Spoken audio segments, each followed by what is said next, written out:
Hey guys, welcome back to the channel. Fabrizio Romano here as always to keep you posted on the transfer market. Today guys, many things to mention. It's not about transfers, it's about managers, it's about players joining future money, future and past targets. Let's jump into it together.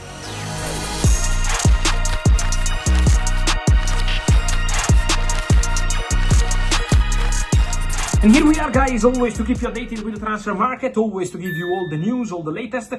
Well guys, today we have to start with a big bomb in the last 24 hours, a story I've been telling you step by step, point by point, and now we can say that Jose Mourinho is the new manager of Benfica on a 2-year contract. This is the agreement, the here we go from 24 hours ago is now confirmed, is now official. Mourinho arrived at Benfica and he said, I've never been this motivated in my life, in my career. I have the opportunity to train one of the best clubs in the world, Benfica, back to Portugal. And so the feeling of Jose Mourinho looks quite clear, looking forward to this opportunity.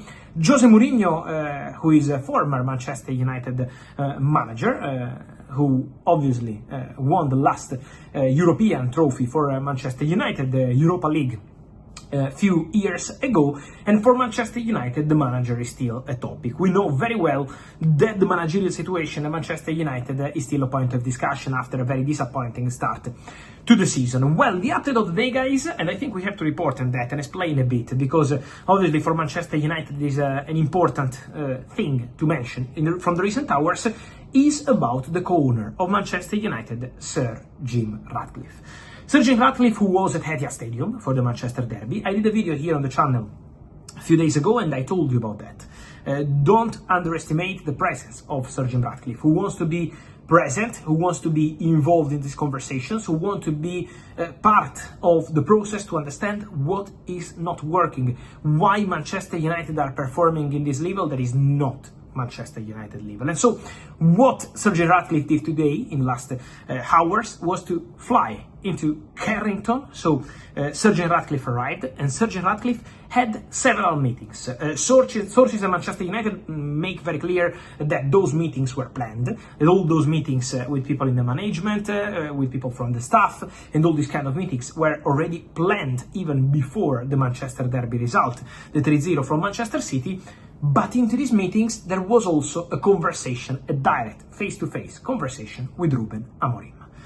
Sir Jim Ratcliffe wants to be involved, as I mentioned. Sir Jim Ratcliffe wants to understand what's going on after spending important money in the summer, after backing the manager, why Manchester United are not performing. I told you that Ruben Amorim has a very clear position about that, a position that regards the intensity of his team, a different approach wanted, is not about the system. In the view of the manager, is not the system what's creating a problem to Manchester United. And this is why Ruben Amorim goes public and says the philosophy is not a problem. If you want to change the philosophy, you have to change the man, because Ruben Amorim is fully convinced that it's not about the tactical approach, is not about the system, is not about the philosophy. And this is what Ruben Amorim keeps telling also all people at the club, is in the conversations with the directors, in the conversations with the management, and also in the conversations with the co-owner, Sir Jim Ratcliffe. So now it's about getting different results, guys. Obviously, it was a week full of rumors for Manchester United, as obvious when the situation, the start of the season was really poor. And so it's quite obvious to see all these links of these stories. Many of you asking me about managers, about candidates. We are not at the stage where we can come here and say this guy can be the next Manchester United manager or the other guy is the main candidate. Manchester United have not started any official conversation with other managers. Respect for Ruben Amorim.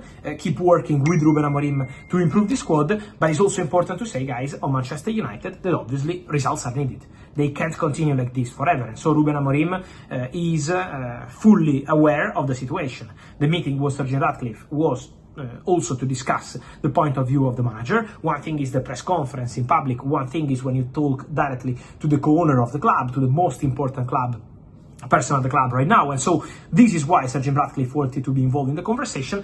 What I can guarantee is that this week Man United have not advanced with any manager available to start conversations or to go and get an agreement ready for the future. Man United have not prepared anything. They keep trusting Ruben Amorim, but different results are needed, and the presence of the co-owner Sir Jim Ratcliffe, I think, is quite a clear message in that sense. Meanwhile, guys, on Manchester United, just one point. A negotiation I've been telling you in the summer was about Rasmus Højlund Højlund leaving Man United to join Napoli. 6 million euros loan fee, 44 million euros buy option clause to become mandatory. Well, Højlund started immediately very well, starting for Napoli against Fiorentina, being already an important player for Antonio Conte also in Champions League. So for sure, Rasmus Højlund is an important part of Napoli project. The feeling they have internally at Manchester United is that the obligation to buy for Rasmus Højlund will be triggered, will be activated, because he's playing, because he's an important player for obviously Napoli, and also because the plan of Napoli, the project of Napoli, is to have Rasmus Højlund as a crucial part of their project, not just for this season, but also for the future. So the feeling at Manchester United is that, for example, Rashford is just a loan with buy option. Rasmus Højlund can be a loan with obligation, and that obligation is expected to be triggered. So Man United internally already consider those million euros, 50 million euros, 60 already got, plus 44 in terms of obligation, as something almost guaranteed for them. And just to finish, guys, on Manchester United and on Barcelona, we have to touch on the Champions League night. And in this Champions League night, the big face on one side of Manchester, of course, is Erling Haaland, who scored 50 goals in 49 Champions League games. But the big face regarding Manchester United and Barcelona is in England, and is Marcus Rashford, who scored a brace for Barcelona. His first 2 goals as a Barca player, the second fantastic, the first one a beautiful header. And so Rashford starts performing for Barca, and imagine the deal compared to Højlund is completely different. For Højlund, the 50 million euros are almost guaranteed. For Rashford, is a loan with a buy option clause at 30 million euros. But the feeling is that now Rashford is already making an impact at Barcelona. Man of the match, 2 goals in this important Champions League night, replacing Lamine Yamal in the best way possible. So Barca are very happy with Rashford. Barca are happy with the attitude. Barca are happy with Rashford as a professional. Barca are happy with how Rashford is doing his very best to adapt to new city, new country, new league, new football, new club, new coach. Everything is new for Marcus Rashford after spending the whole career at Manchester United. And now his process of adaptation at the club is doing very, very well. The club is very happy. A few weeks ago we had reports of Barca considering to terminate early the loan of Marcus Rashford. I told you here on the channel, complete bullshit, completely fake. Now you can see how Rashford is performing, how Rashford is already becoming an important player for Barcelona, and these 2 goals in a crucial Champions League night for Barcelona are already a perfect message coming from the player. And so, guys, let me hear your thoughts on all these stories, from Amorim future to Jose Mourinho, and also Højlund, Rashford, and all the rest. As always, guys, remember to like this video, turn on the notification bell, subscribe to the channel. See you soon, here with Fabrizio. Ciao.